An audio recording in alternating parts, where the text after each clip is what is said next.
It's your host over here, Runa, and I got a special invitation for you.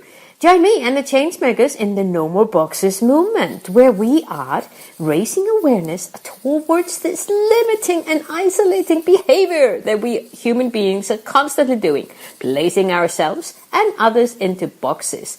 Invisible boxes that so often are not really serving humankind. All you have to do is to go to patreon.com/no more boxes, and for as little as $3 a month, you can become a changemaker and be with us on that journey, changing the world. Now let's get on with that podcast. You're listening to the Changemakers podcast, where we share tips, insight, tools, and stories from other changemakers designed to motivate you to become the change you want to see in your world. Make sure you join our Changemakers community at runamagnus.com/podcast. And now, this is your time to sit back, relax, and enjoy. Hello, dear audience. It's Runa here, and my guest today is no other than the new author in this world, the brand new author in this world, Helen Rebello. She's the author of the highly anticipated book, The Magical Unfolding, 8 Magical Processes for Peace, Potential, and Purpose. Helen is special for so many reasons. One of them is the fact that she's on a mission to empower 100,000 women worldwide to fulfill their potential so that together we can contribute to a better world. And when I hear of someone who is purposefully living a life with a clear role on not only what is the change that they want to see in the world, but they see their role and they're fulfilling every day something that they're doing that is very purposefully creating the change that they want to see. And as Helen has all of these stories to tell, she has a process that she can share with us, I thought I have to get her as a guest on our podcast. So Helen, welcome to the Changemakers podcast. Oh, thank you so much. It is such a pleasure to be here because I am a real fan of this podcast. So thank you. I'm delighted to share. Oh, well, speaking of which, now that you are a published author and you're sharing with the world magical steps to really fill your purpose, find your purpose, and be who you are, tell us a little bit about your journey. How did you, Helen, discover this that you're now sharing to the world? As with many people who are doing the kind of things that I'm doing, it's been a very, very convoluted journey. But if I could try and encapsulate it for you and simplify it a little bit, it really came down to a process of me quite consciously deciding to ignore what my heart wanted to do for many, many years and instead following my head and walking away from the thing I knew I was here to do from a really early age, which was to help people and write. I've always loved writing. And I instead chose to go off and do a whole host of other things. And eventually this inner calling to honor my inner writer just started coming through loud and clear. And it started doing that after I had a big wake-up call to walk away from a job that saw me compromising my values daily and really showing up for work that I just fundamentally disagreed with. And I got to the point where I broke, as many people do, was getting very depressed every Sunday night about having to go to work on a Monday morning. And I eventually ended up on antidepressants and decided that this was no good and something had to change. And I somehow magically found shiatsu, which I'd never heard of, by approaching this decision from a very logical, linear perspective of, okay, what am I good at? What do I like doing? How could I take what I've already learned and use it in a much more aligned way? And I loved working with people, and I loved helping people, and I loved talking to people. I already knew about anatomy and physiology and well-being because I was working as a sonographer in the NHS in England. And I found shiatsu. I found osteopathy as well, but I thought, no, that's going to take too long and it's too expensive. But this shiatsu, that sounds quite intriguing. I don't know anything about Chinese medicine. You know, it's kind of based on the same principles as acupuncture. Mm-hmm. But I was curious. I followed my curiosity.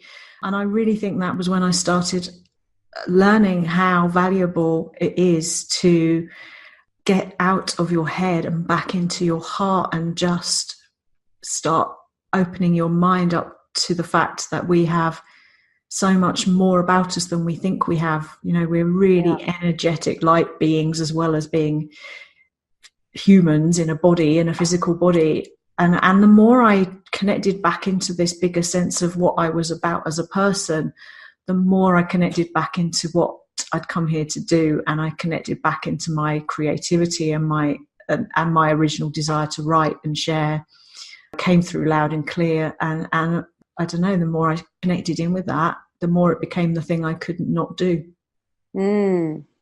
This is interesting. We hear so many people talk about the difference that it made in their lives when they stopped following their head and started to follow their heart.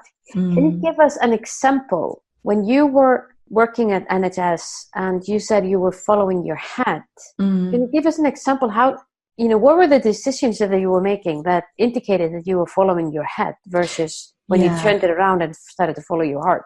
Yeah, no, that's a really good question. So to make that a tangible thing for people, the decision to train as a radiographer and then specialize in sonography was very much based on the fact that I knew I had to be self-supporting because I had left home at 18 under a cloud. And I think by this stage I was about 25, felt very old at the time.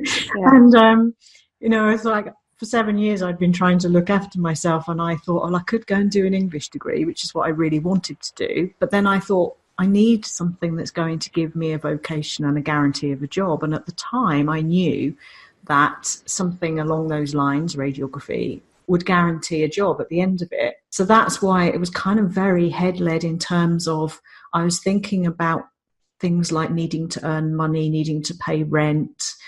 There was no joy in it particularly. I knew halfway through the degree, which was 3 years, that I didn't like doing it. And if I'm honest, I trained in ultrasound later on because it just felt like it might be a better thing to do. But I knew I was papering over the cracks. Yeah. So quite often when we're following our heads, we do know. It's just that we push through anyway. Yeah. In the terminology that we are using in the No More Boxes movement, and with the book that is The Story of Boxes, The Good, the Bad, and the Ugly, we talk about being in a good box, being in a bad box, and being in an ugly box.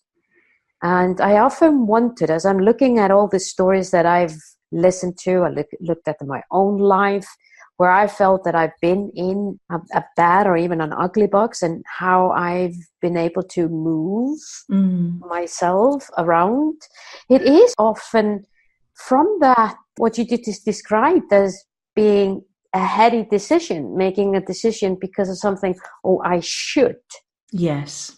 Very rather much than, so. Yeah. And isn't that interesting? We're so wired to this. Yeah. Wired. Yeah. Yeah. It's very much, we are brought up to look outside ourselves for answers and wisdom.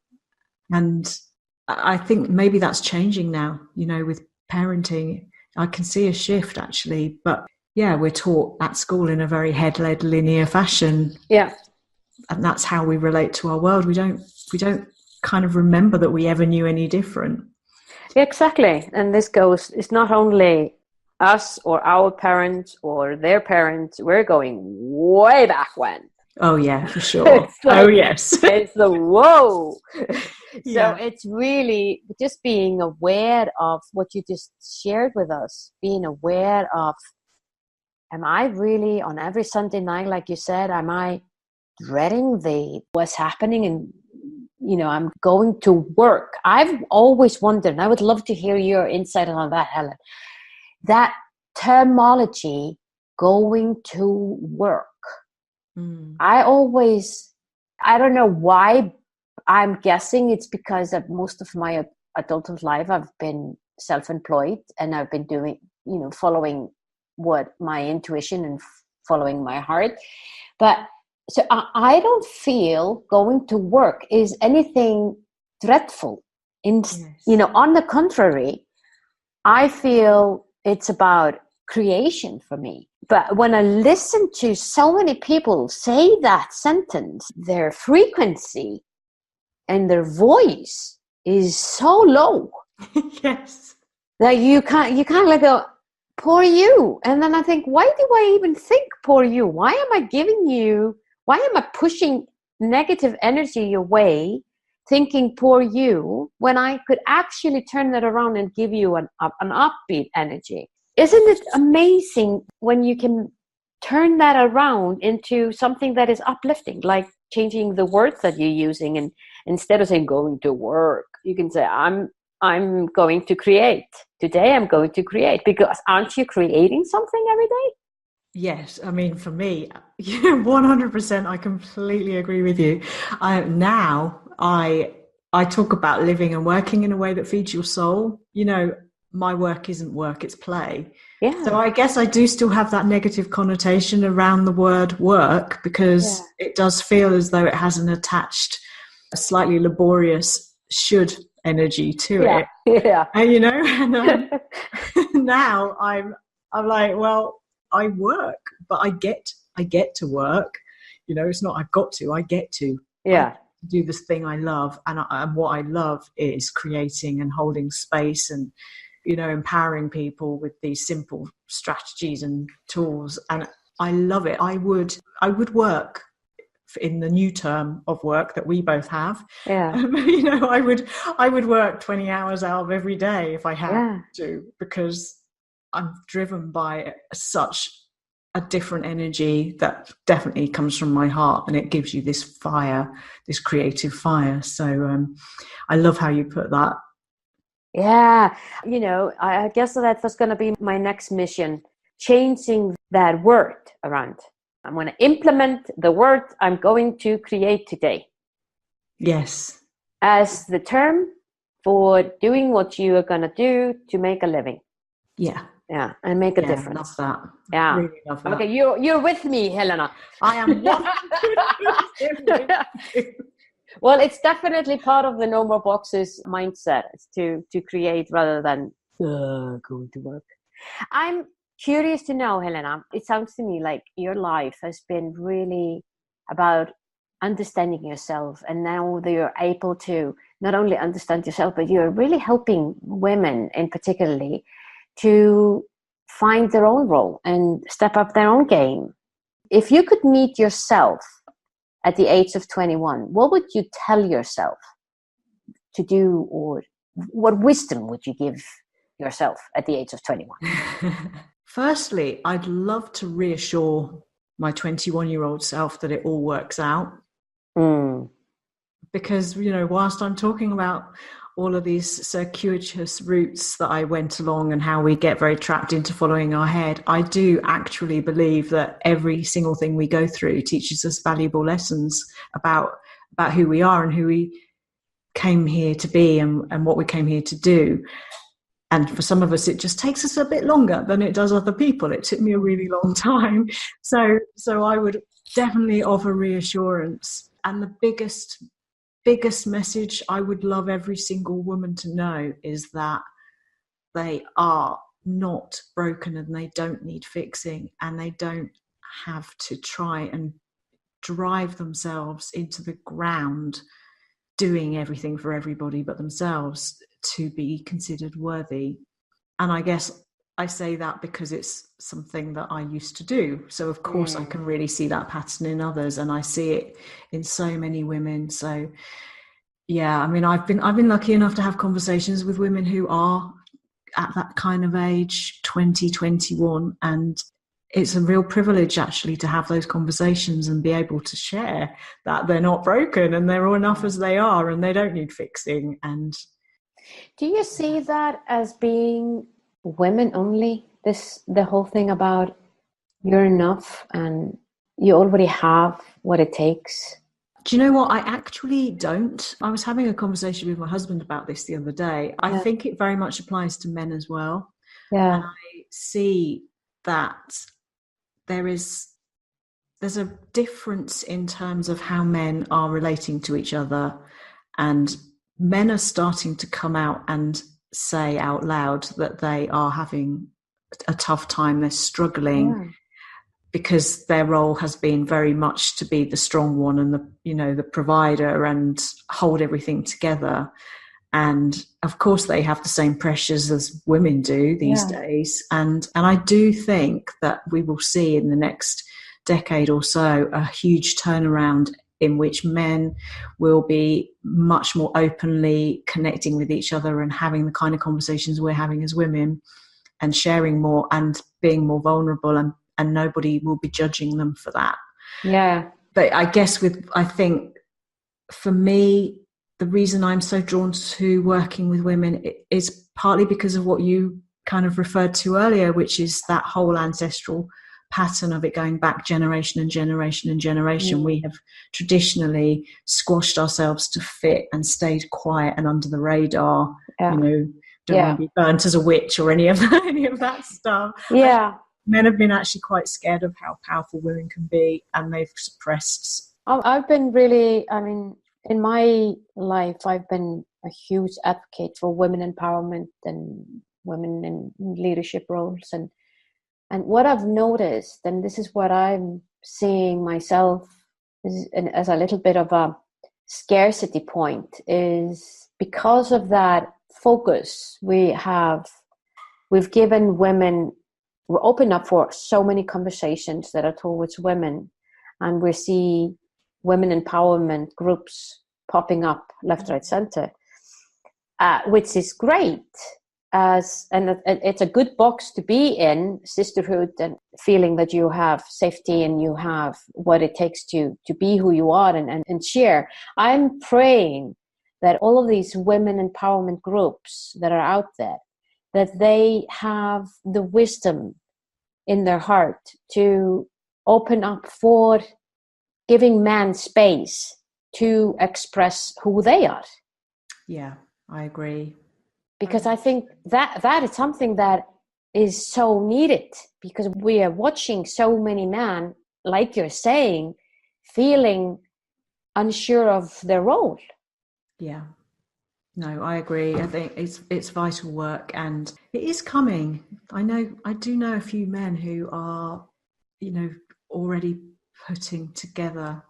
They are, yeah. Support groups, and it's definitely coming. I think it's almost like the new birth. I agree with you, and I think women will have a big role in that movement, because it's going to be. We have to be open enough to accept their change and allow them to be who they are on the journey of where we are allowing ourselves to be who we are. Yes. And there's also, coming back to the heart-head energy, there's quite a big shift that women have had to go through as well. I've seen so many women that are in more leadership roles or standing up to represent groups of men and women, very much doing that from a masculine sort of energy, very head-led energy, really pushing. Yeah. And so many women are having to learn that actually there's a much softer way that is equally strong, but you can really tune into your heart energy and do it in a softer, more yin kind of lovely way. Yeah. It doesn't mean you're weak. It just means you're being a woman, not trying to be a man. Yeah. Without realizing it, Yeah. One of my chainsmaker and the co-author of the book, The Story of Boxes, Nicholas Haynes, he's the kindness ambassador. And he's opened up my heart and head for the danger of how we categorize what is feminine and what is masculine. That alone is something that is really interesting to dig deeper into. when I started to understand that really to a deeper level, and I thought to myself, me personally, I thought, all of those things that is put into the box of being feminine, there were very few things that I could click myself. Yeah, I can really relate to that. My husband calls me laughingly a geezer bird.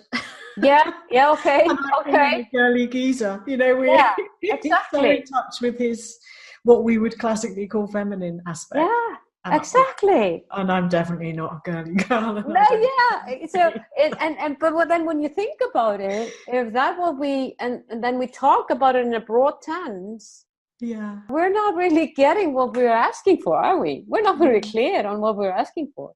very, very true. So, and the same thing goes with what is being, muscular. I think I have to say that I can tick more boxes there. So whole other conversation in and of itself, isn't it? Exactly. But it just shows that we being aware of the language that we use is so crucial. Yeah, it is. It opened up my eyes anyway. Yeah. But tell me another thing, Helena. You talk a lot about having a magical life and living a magical life. What does that mean? So for me, it means opening your eyes to the gifts that are to be found in small moments, in exchanges with people, the gifts that are to be found even when things go wrong. So it's living with more presence, more awareness, more connection with yourself, being respectful of yourself, but also respectful of others, kind of really embracing your uniqueness and owning who you are unapologetically, but also really seeing other people and really connecting with other people and really cherishing each day, being grateful each day that you get to wake up another day and participate and show up and shine and share. I guess it's about living life from the perspective of every day is literally a gift, and you can find magic in so many things, in the smell of coffee, if you like coffee, or so I like it to be quite a tangible concept for people. And I can get very esoteric as well, so I live with awareness of much more esoteric energies, and I'm very connected into the earth and the sky, but it doesn't have to be as broad as that. It can also be in simply noticing small gifts and simply looking into the eyes of people you encounter throughout your day. What has been your gift today?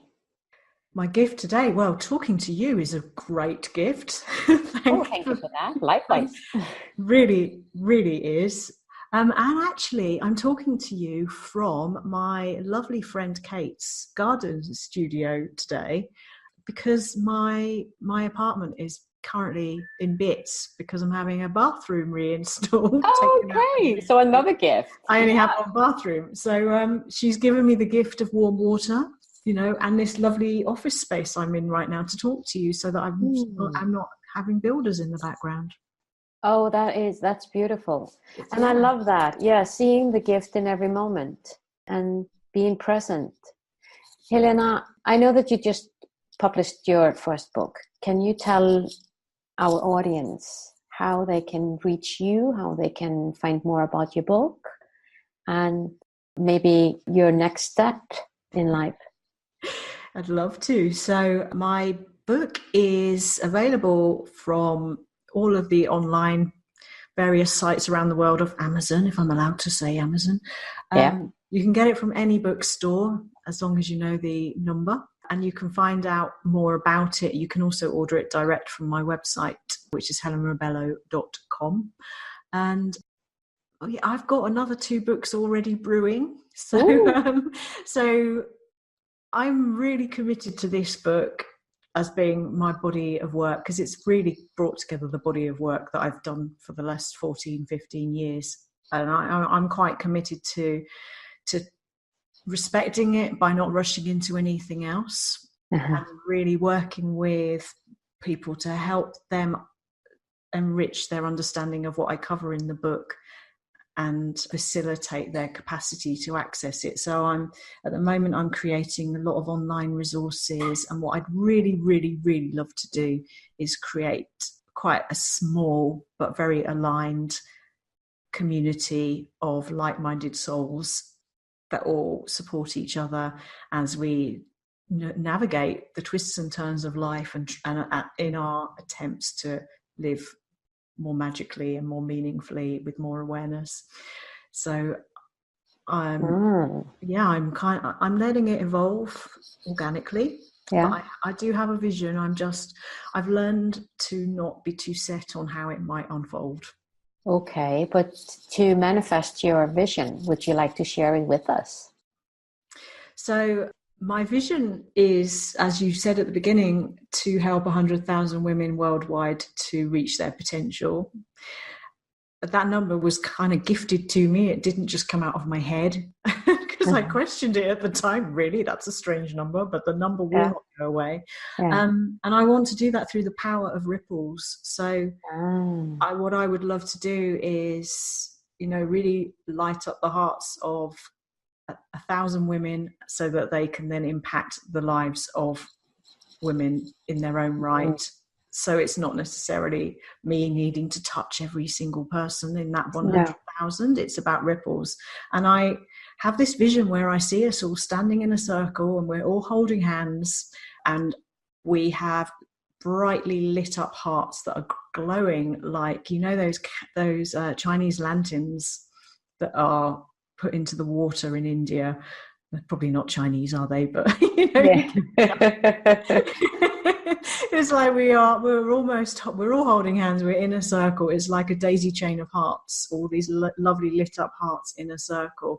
And then we all bring in our own women behind us, and we are just joined by increasing circles of women, and it just ripples out through us all, through our teachers are there, and our ancestors are there, and it's quite a big vision.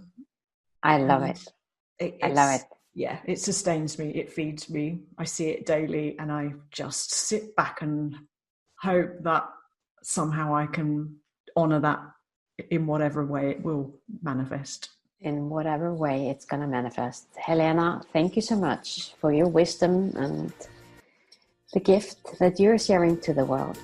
And that's it for me over here. Till next time.